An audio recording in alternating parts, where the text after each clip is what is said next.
Today, today's big topic, I actually wanted to share something else, like progress on Ashes, the song for the remix contest that you guys picked. I wanted to share how I continue working on the song and hopefully eventually finish it. That's not happening today. Today's main thing is just simply frustration. It sometimes happens. I have days where I start a song and then continue working on it, and it improves, and eventually after 3 days, maybe for a remix, maybe a week for an original song with a lot of vocals, I finish the song. This one, I spent probably already 3 weeks on it, and today I worked on it for 3-4 hours and I ruined it entirely. It just sounds horrible. It sounds so much worse than the previous version. I actually posted about this the other day, me all yay, song sounds amazing, and then comparing it to the previous version and you got frustrated. I hate it. I hate it when it happens, but I also wanted to share it and not hide it.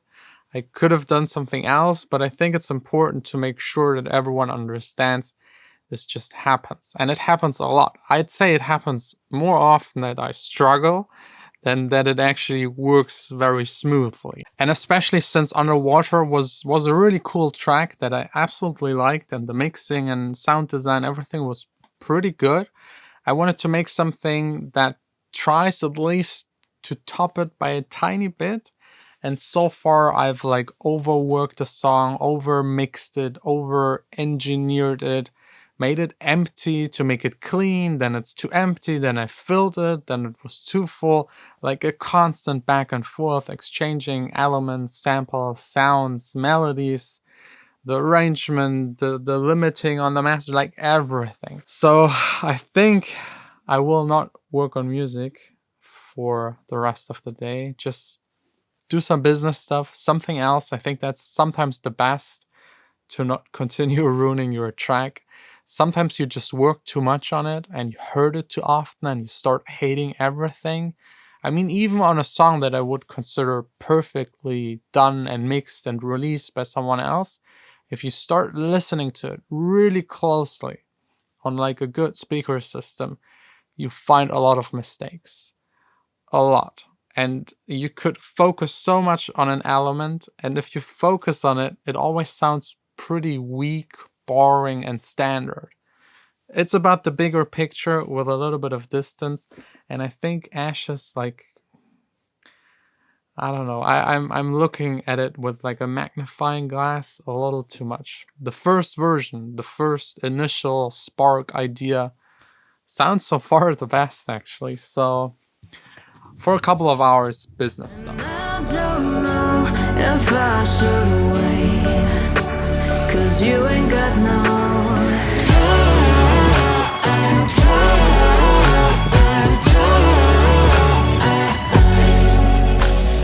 I'm probably the biggest idiot on this planet. Instead of only doing business stuff, which I hate, I started working on another track. I thought hey, maybe it's just that one track where I'm stuck. But no, I now ruined another track, a second track. A track that was very close to being finished. It's called Watch Me Burn. Amazing vocals, deeper, kind of clubbier vibe. Sounds horrible now. But luckily, and that's something everyone should do, every single day you start working on a song, make sure to either copy the file, or in Logic you can have alternatives. So every session I start a new alternative so I can go back. Also the save status, the ones that I can go back, is set to the maximum. So 100 saved versions of the song I can go back. Also my time machine hard drive is set up, so I can go back if I delete a song that I hated so much. I sometimes get angry and then just delete songs. I can then go back and recover it. Do it. Definitely do it. This will save you a lot of time. Because let's be honest, music production is sometimes very frustrating. And being able to at least go back to a state where a song was okay and work again from there is definitely a lot less worse than starting all over again entirely. Probably my number one tip. And now I will really stop ruining songs, just head back home and do something else entirely. Sometimes that's also not a bad thing, so you can start fresh again the next day. I hope this vlog didn't suck too much, but I love to share what's actually really happening, and just sharing successes and just sharing making songs and finishing them and everything sounds good and is fine. That's not how it goes. I can assure you every producer, probably every producer, has these kind of moments. Some more, some less, but even me, after doing this 10 years, very intense, I still have this a lot.